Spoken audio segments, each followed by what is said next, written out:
ইউক্রেনের রাজধানী কিয়েভে ইস্কান্দার এম এবং হাইপারসনিক জিরকন ক্ষেপণাস্ত্র দিয়ে হামলা চালিয়েছে রাশিয়া।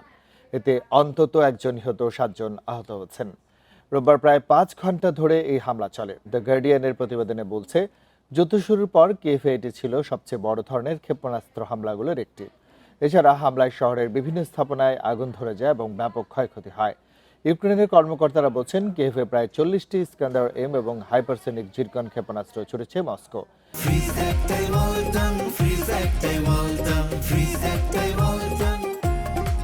এর মধ্যে 18টি ক্ষেপণাস্ত্র ভূপাতিতের দাবি করেছে কিয়েভ। এছাড়া রাশিয়ার ছোড়া 125টি ড্রোনের মধ্যে 108টি ধ্বংসের দাবি করেছে তারা।